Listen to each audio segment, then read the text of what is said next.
Well, hello again, and welcome to another Views from the Veranda. It's a start of spring, but it doesn't feel like spring today with a bit of rain out there. But look, I'm especially pleased to have Ellouise and Michael join me on the veranda today, part of our awesome sales team at Lang & Simmons Veranda. So today I thought we'd share with you the fact that we are starting to move into the spring selling and buying season. So we'd cover with you basically what we see has been happening over the last few months, and also potentially what may be happening down the track as far as Shire real estate is concerned. We've got a very good cross-section of buyers and sellers sitting at this table today. Ellouise and her partner Robbie recently purchased their first home in the Shire as first home buyers. Michael, who we could call a second stepper, also recently married the lovely Ashley, and they've actually purchased what is effectively their second home, which is a larger property, a house. In our own case, Michelle and I, we could call ourselves empty nesters because today, in fact, our two other sons, Steve and Chris, settle on a new property and are moving out. So what I'd start with is in terms of first home buyers, if I could, Ellouise, what do you see has happened and what would you be saying to them at the moment? Yeah, definitely. So I'll just give a quick recap, if I could, on the government schemes that are up at the moment. First one being, if you're purchasing a brand new property, the government will give you an incentive of $10,000 to put towards that property, providing it's under $600,000 or for concessions under $750,000. Second one, which is a big one, if you're purchasing a property under $650,000, doesn't have to be brand new, the government will waive your stamp duty. And for concessions, it's up to $800,000. Again, stamp duty is waived. The third one, which I think is a really great one the government's brought out recently, is there's 10,000 positions for this each financial year. It's called the Low Deposit Scheme. So you can purchase a property with a 5% deposit and you won't need to pay any lender's mortgage insurance. And you will then be given 90 days to purchase the property, and I think that one's really good. you actually bought into it. Yes, so my partner Robbie and I actually took advantage of that one and really worked that one out. But the most important one I really want to touch on today is, with COVID and everything happened, the government has brought out a new one for purchasing a brand new property under $800,000. Stamp duty will be waived. Now this is only for brand new properties. With this one as well, concessions, it's up to $1 million under, and stamp duty will be waived. So I think that's really great in today's climate. So if I could give any advice to anybody out there who wants to purchase a property, don't be afraid to take that first step. Go into the bank, talk to a broker, see how much you can borrow. If it's on the cards for you to buy, definitely take advantage of the incentives at the moment.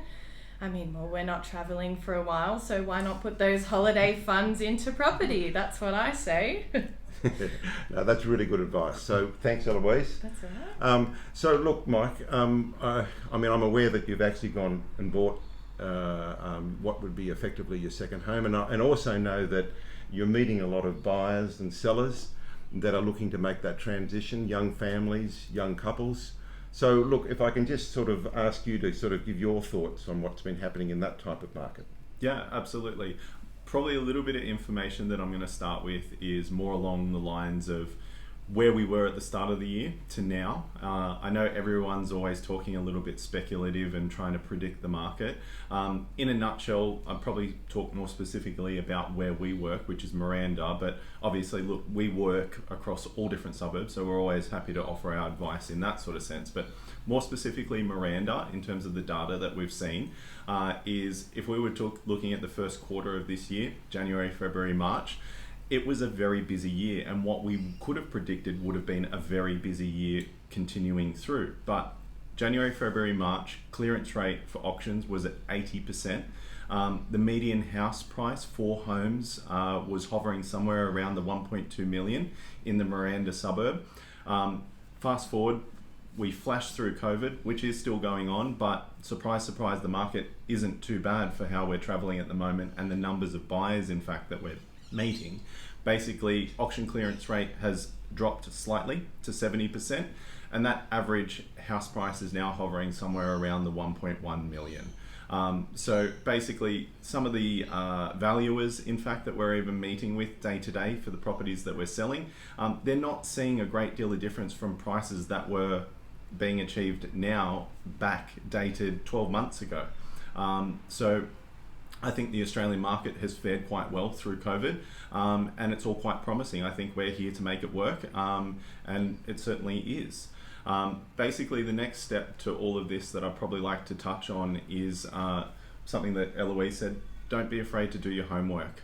Basically, look at your median house prices. Real Estate Domain do have sold sections that you can check sold results. That's all part of your homework and getting out there and shopping.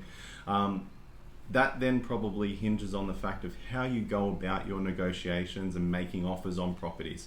Doesn't matter whether it's private treaty or for sale, or through auction.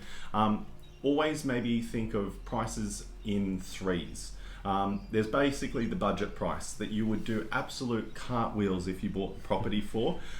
Set yourself a bottom basement price that you would walk in just to make yourself feel good, and that could be your initial offer. Your second offer should be a little bit more logical, more in line with those median prices that you've seen.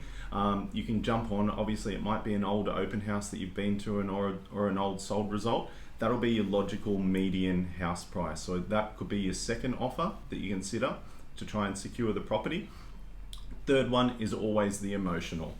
That's the price that you would be happy to walk away from the property at. But sometimes we say to people, don't miss a property for a price that you were willing to pay. Don't miss it for that, couple of $1,000s. That, over the grand scheme of things, of a life of a loan, is a drop in the ocean. So always, if you're seeing properties being marketed at auction, don't be afraid at attending auctions. Think of prices in threes, because that'll be a logical step-by-step process to sort of, control your emotions, but also help with your research when you're looking at buying a property. So, yeah. No, that's very true, Mike. As we know, we've actually come across buyers who've missed out on properties by just a few $1,000s, which is a real shame. So look, I would like to talk to you a little bit about what's happening as far as the empty nesters are concerned. And so look, there comes a point in time when you are in your big house and there's just the two of you or the one of you, and then you start to think that you might want to sort of look at getting into something which is a bit easier to manage.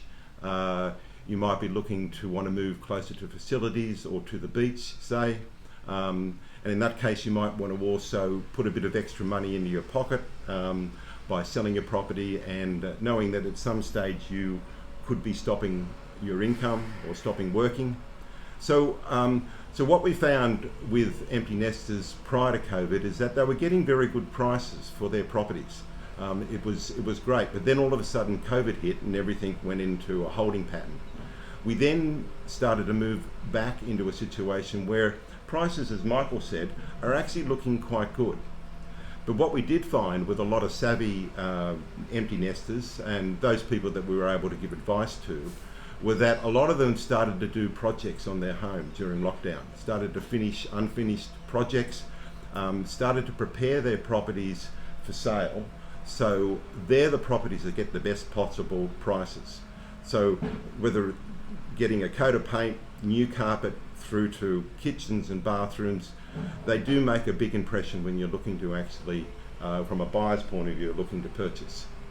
In addition to that, what you should be considering when you are looking to possibly make a move is to talk to your preferred real estate agent. Or if you don't know, talk to friends and family that have sold, that they might know local agents that they've had a good experience with, because a good agent will give you advice on how to, again, prepare your property for sale, what you could achieve price-wise, which is important, obviously, and then also what might be the best method of sale when you are looking to go to market and sell. So they're my views as far as being an empty nesters. What we'd like to do, say, as well as, given this period of time, we've prepared a suburb report for every suburb in the Shire.